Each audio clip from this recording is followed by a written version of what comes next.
Nuestro tema de hoy es Noble Príncipe de Paz. De acuerdo a algunas estadísticas, podemos encontrarnos con datos alarmantes en relación a la ausencia de paz en este mundo. Se dice que desde que existen registros históricos, solamente el 8% del tiempo la humanidad ha vivido en paz.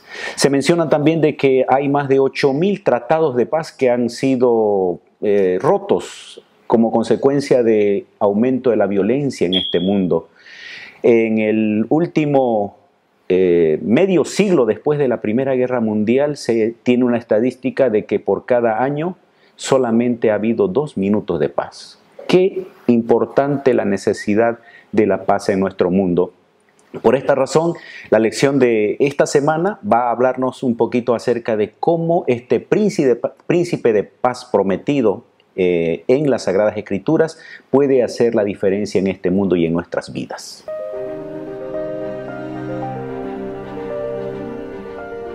Axiomas, más allá de la evidencia.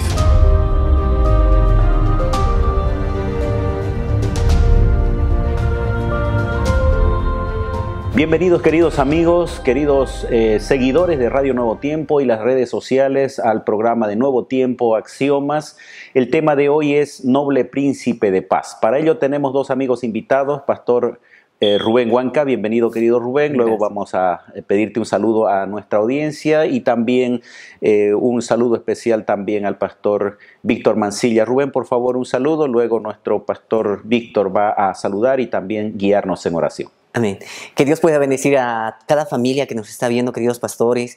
Hoy tocaremos temas muy de vital importancia y yo quisiera que si tal vez por ahí hay algún hermano, algún familiar, que los puedan invitar para poder prestar atención de todo lo que hoy hablaremos. Qué privilegio poder estar aquí reunidos para poder estudiar la palabra de Dios. Felicitar a cada uno de ustedes que también en este momento están listos para repasar nuestra lección de escuela sabática. Allí donde estamos, les invito a inclinar el rostro para que oremos. Querido Padre Celestial, queremos agradecerte por cuidarnos, por protegernos y sobre todo porque tenemos la seguridad de que tú eres el Dios eterno. Y sin duda el repaso de tu palabra en este momento queremos, Padre querido, que sea dirigido por tu Santo Espíritu. Queremos que tú nos des discernimiento, inteligencia y sabiduría. Padre eterno, tómanos por favor en este momento. Te lo pedimos en el nombre de Cristo Jesús. Amén. Amén. Amén. Gracias. Nuestra lección de esta semana está basada en capítulo 9 hasta el capítulo 12 del libro de Isaías. Cuán necesario, cuán importante era el hablar de paz en ese periodo de tiempo que estaba viviendo el territorio de Galilea. Rubén, por favor, ¿puedes hablarnos un poquito sobre el contexto en el que estaba viviendo el pueblo de Israel, o en este caso, sí, específicamente el territorio de Galilea? Pastor, es increíble poder un poquito analizar y ver el contexto, la historia en el cual este pueblo trágicamente tuvo que pasar, todo porque a veces los ojos se les desviaba de lo alto para poderse fijar en lo horizontal de lo que es las actividades de la vida. Yo quisiera que me puedan, por favor, en este momento escuchar lo que dice el comentarista acá en el libro de escuela sabática. Entonces el mensaje de Isaías es que el primero en ser conquistado sería el primero en ser liberado. El título de este día nos dice el fin de la oscuridad en Galilea. No sé si estamos en ese momento atravesando momentos complicados, mas también Israel tuvo que atravesar estos momentos complicados, las consecuencias del pecado. Pero más allá de todo eso, hay un Dios que los veía, hay un Dios que estaba con ellos y podía decirles tranquilos. Miren que fueron los primeros en, tristemente por sus consecuencias, sufrir estas tragedias, pero ahora serán los primeros en ser rescatados. Víctor, ¿cuál era la situación real que estaba atravesando el pueblo de Galilea, la región de Galilea en ese tiempo? Muy bien sabemos a través del relato bíblico que esperaban ellos un libertador, estaban esperando, ¿no?, alguien que venga y les dé esa paz.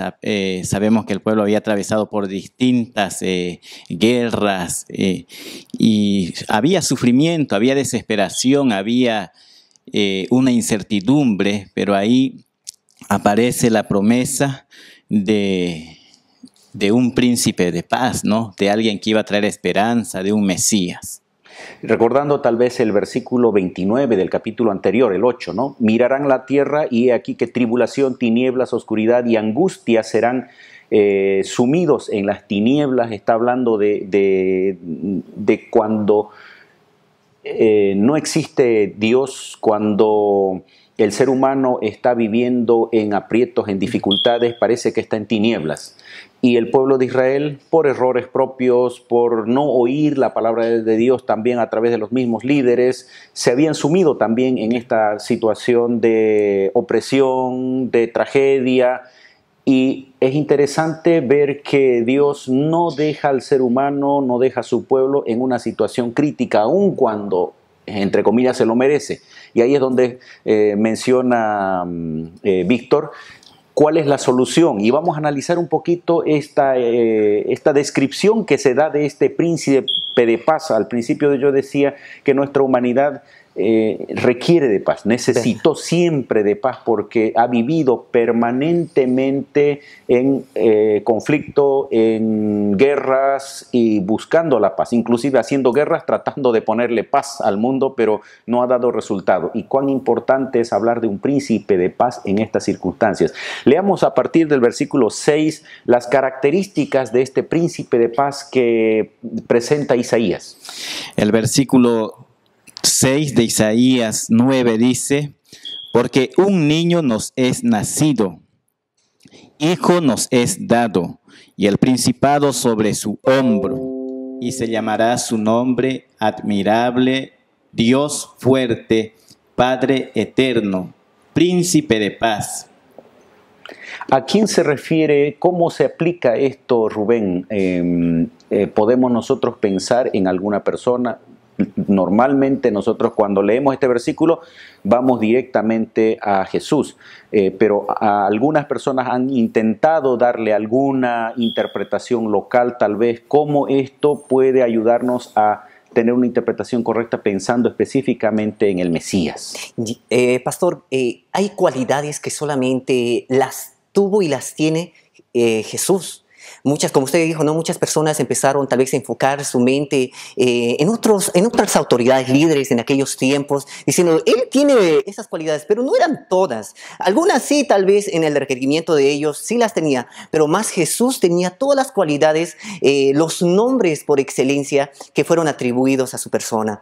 Es importante, por eso yo cada vez que empiezo a meditar en este versículo, que esa bendita esperanza llegó y está con nosotros. Jesús es su nombre. Emmanuel, Dios con nosotros. Nadie como Él, nadie se puede comparar a lo que Él ha hecho y hace en nuestras vidas. ¿Qué atributos serían aquellos que descartarían un cumplimiento específico en un ser humano y que apuntarían directamente a Jesús? Víctor. El versículo es claro, ¿no? Dice que es admirable, dice, el principado sobre su hombro, dice, ¿no? Y se llamará su nombre admirable, consejero, Dios fuerte. No hay otro Dios en esta tierra, solo hay uno. Y podemos ver otros atributos más, Padre eterno, príncipe de paz. Entonces, los atributos, ¿no?, de Cristo mismo, del Mesías, de un Dios eterno, de un Dios consejero que aconseja a su criatura, a sus hijos, de un Dios que protege. Esos atributos no pueden ser aplicados a otra persona. Ahora también esa es una manera de confirmar la divinidad de Jesús, porque aquí específicamente está hablando que es Dios fuerte, es Padre, aunque diríamos didácticamente se atribuye el nombre de Padre a Jehová, a Jesús el Hijo, y luego el Espíritu Santo, pero Isaías inclusive al Mesías lo llama Padre Eterno, dando a entender que es parte de la humanidad o de la divinidad, al igual que las tres personas, ¿no? ¿Qué más podemos nosotros resaltar de este aspecto divino de Jesús con carácter mesiánico?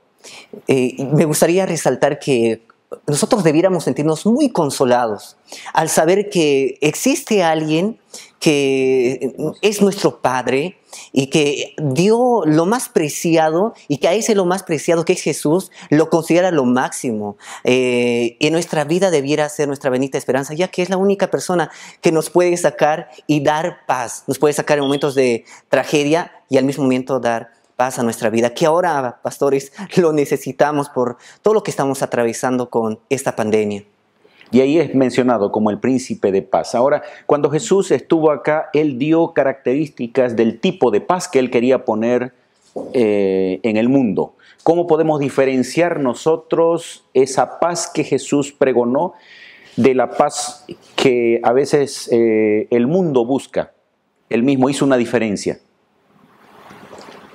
Él mismo dice, ¿no? En el Evangelio de San Juan, mi paz os dejo, mi paz os doy, pero no la doy como el mundo la da. Entonces, ¿cómo Él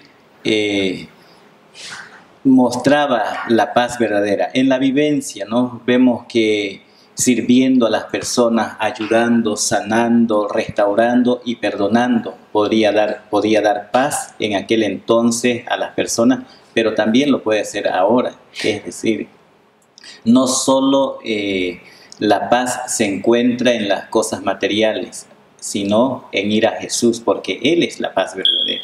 Tal vez si alguno de ustedes se anima a dar un concepto de paz así breve, de acuerdo a lo que uno entiende de la Biblia, porque podríamos decir en general el mundo relaciona paz con ausencia de guerras. Pero Jesús está diciendo, la paz que yo les vengo a dar es una paz diferente que la que el mundo espera. ¿Cuál es el tipo de paz que podríamos nosotros describir de acuerdo a lo que Jesús nos habla en su Evangelio? Hay una canción, pastor, que es Mi Barco. Es una canción muy bonita porque habla de que el barco está ya por naufragar, mas yo clamé a mi Dios y Él me respondió. Y a pesar que mi barco se está ahí hundiendo, Dios le da la paz. Esa es la paz. No es la paz que a veces, como usted mencionó, que no va a haber guerra, no va a haber enfermedad. Ya, entonces yo puedo estar tranquilo, entonces sabiendo que Dios me va a guiar y me va a conducir por caminos buenos. Claro está, pero más allá de todo eso, tener paz es de sentirse, tener la seguridad de que a pesar de la tormenta, a pesar que mi barco está a punto de ser consumido por las aguas, mi Señor está con nosotros. Y esa experiencia literalmente en el Nuevo Testamento la vemos. Inclusive Jesús en medio de la tormenta, la presencia de Jesús pone paz, pone tranquilidad en el corazón de las personas. Y Él dice, no, yo estoy aquí, o yo soy, no temáis. Y mostrándonos de que la presencia de Jesús va más allá de quitar las tormentas de nuestra vida o de lo que pueda suceder en el mundo, sino de darnos la tranquilidad, la seguridad de que aún en medio de las tormentas estará con nosotros Jesús. Amén. Vamos a ir a una pausa. Continuamos en breves minutos nuestro tema. Ya retornamos con Axiomas.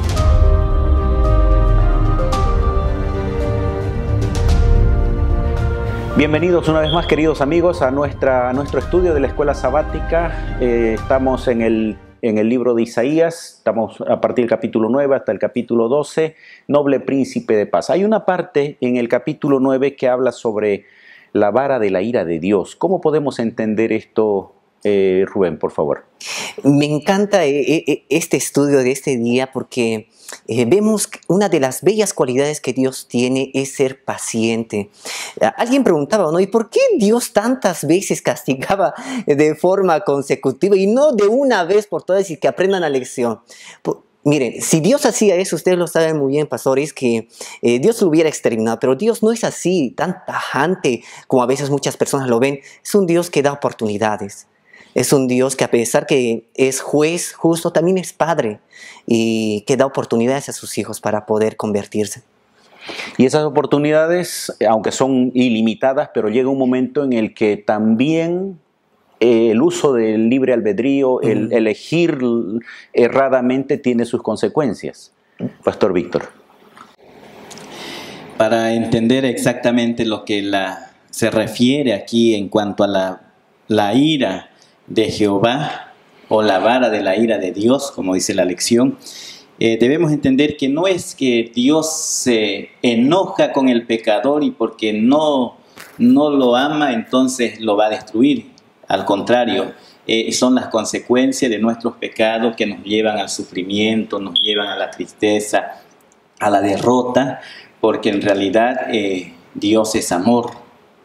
Dios es amor y siempre va a estar para levantarnos, ¿no? Entonces, cuando algo en la vida nos va mal, no es que Dios nos va a castigar, sino es que nosotros hemos tomado una decisión equivocada y muchas veces Dios permite que cosechemos el resultado de esas decisiones equivocadas. Algunas veces inclusive esas situaciones difíciles que nos toca atravesar son motivo para reflexionar y para volvernos a Dios. Y Dios en ese sentido utiliza para ayudarnos. Romanos 8:28 dice, ¿no? Las cosas que suceden, todas las cosas a los que aman a Dios les ayudan para bien. Significa que también nos van a fortalecer la fe y así debiéramos tomar. ¿Qué más podemos hablar en relación ahora al Mesías, Rubén? Hay versículos muy, diríamos, descriptivos para mostrarnos la importancia del Mesías en la vida del pueblo de Dios y también, por supuesto, en nuestra experiencia personal. La consolación que Él nos da cada día, ¿no? Ustedes ya saben que tristemente esta pandemia está acabando con muchas vidas, pero una de las cualidades, como se había mencionado, es que Él es Dios de perdón, de consolación, y yo quisiera animarlos, ¿no? Para que puedan de alguna u otra forma el día de hoy poder tener la oportunidad de decirle, Señor, dame tu shalom, dame de tu paz en este momento crítico que estoy pasando, o tal vez que estás bien y feliz, entonces con más razón, la paz del Señor que pueda estar en nuestros corazones. El consuelo es importante en momentos como estos. Ahora, en el capítulo 11 hay una descripción interesante. Tal vez Pastor Víctor pueda leer versículo 1, versículo 2, para identificar, y no solamente identificar, sino tener permanentemente presente en nuestra vida las características que tiene Jesús el Mesías en nuestra vida. Isaías 11:1 dice, saldrá una vara del tronco de Isaí, y un vástago retoñará de sus raíces. El versículo 2 nos dice, y reposará sobre él el espíritu de Jehová, espíritu de sabiduría y de inteligencia, espíritu de consejo y de poder, espíritu de conocimiento y de temor de Jehová. Y el 3 nos dicen, y le hará entender diligente en el temor de Jehová, no juzgará según la vista de sus ojos, ni arguirá por lo que oigan sus oídos, sino que juzgará con justicia a los pobres y arguirá con equidad por los mansos de la tierra, y herirá, dice, la tierra con la vara de su boca, con el espíritu de sus labios matará al impío. Además dice, y será la justicia cinto de sus lomos y la fidelidad ceñidor de su cintura. Podemos notar este atributo tan notable aquí de Jesús, de un Dios justo que aborrece el pecado, pero que ama al pecador, que llegará un día cuando Él va a juzgar a los seres humanos con justo juicio, pero sin dejar la misericordia, ¿no? Entonces, en esto tenemos nosotros que siempre pedir al Señor que nos dé equilibrio para caminar en sus caminos y tampoco irnos al otro lado, ¿no? Decir, Dios es un Dios de misericordia e irnos al libertinaje. Ahora, en este capítulo también se introduce, Rubén, el futuro, el reino, ¿cómo sería? Las características del príncipe de paz, pero también el tipo de reino, haciendo una diferencia grande en relación a la situación actual, donde hay depredación, donde hay muerte, donde todo eso ocurre. Isaías describe un ambiente de armonía, de paz. Tal vez los versículos siguientes tú puedas resaltar un poquito. Exacto, pastor. Es increíble saber que Los animales que a veces son presas, son cazadores, tienen que pasar momentos críticos y nosotros mismos, ¿no?, que tenemos que estar sufriendo por una pérdida o un adiós de un ser amado, querido. Yo quisiera que podamos leer el libro de Apocalipsis capítulo 15, ¿ya? Y el versículo 2 al 4, los que están ahí con su celular, ahí los jóvenes tal vez, pueden ayudarme también a buscar este texto. En Apocalipsis capítulo 12, Apocalipsis 15, 3 al 4. Y dice lo siguiente en este texto que nos deja Juan. Y cantan el cántico de Moisés, siervo de Dios, y el cántico del Cordero de Dios, y el cántico del Cordero, diciendo, grandes y maravillosas son tus obras, Señor Dios Todopoderoso, justo y verdadero son tus caminos, Rey de los santos. Y el 4 dice, ¿quién no te temerá, oh Señor, y glorificará tu nombre? Pues solo tú eres santo, por lo cual todas las naciones vendrán y te adorarán, porque tus juicios se han manifestado. Llegará ese momento donde todos nosotros cantaremos este bello canto, toda la raza humana exaltando el nombre de Dios en aquel gran día. La promesa del príncipe de paz no solamente estaba refiriéndose a la primera venida de Jesús, la venida de Jesús para salvar al ser humano, sino también hablando de lo que sucedería después de su segunda venida, estableciendo un reino de paz, de armonía, de felicidad, no solamente entre los seres humanos, sino también entre los seres creados. Qué hermoso es tener palabras de esperanza, mensajes alentadores en épocas como las que estamos viviendo y que esto nos ayude a fortalecer nuestra confianza en la palabra del Señor. Vamos a una última pausa y volvemos para las conclusiones. Ya retornamos con Axiomas.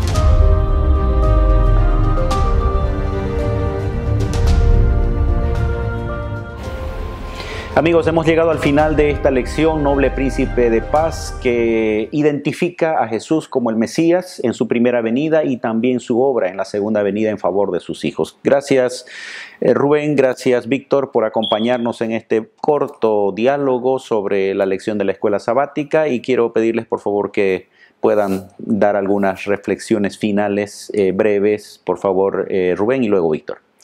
Queridos amigos, es el momento de poder aferrarnos cada día más y más, y sé que lo están haciendo, pero por favor no dejen la guardia.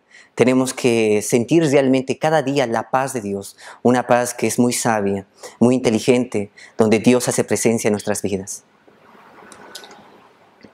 Quiero terminar dando lectura a Isaías 12:6. Regocíjate y canta, oh moradora de Sión, porque grande es en medio de ti el Santo de Israel. Regocijémonos a pesar de las vicisitudes que estemos pasando, porque tenemos al príncipe de paz en nuestras vidas. Invitémoslos a vivir diariamente en nuestra vida, en nuestra familia, y que Dios bendiga a cada uno de nosotros. Muchas veces se ha acusado injustamente a Dios de ser un Dios drástico, rudo, a veces distante del ser humano. Cuando nosotros miramos todo lo que implica la presencia del Mesías en este mundo, su primera y su segunda venida, vamos a ver el amor de la deidad entera, Padre, Hijo y Espíritu Santo, por cada uno de sus hijos y por cada uno de nosotros. Agradezcamos por ese gran amor y busquemos la manera de aceptarlo a este Señor, a este Salvador, a este príncipe de paz como el Señor de nuestras vidas. Que el Señor bendiga a cada uno de ustedes en esta hermosa jornada. Axiomas. Más allá de la evidencia.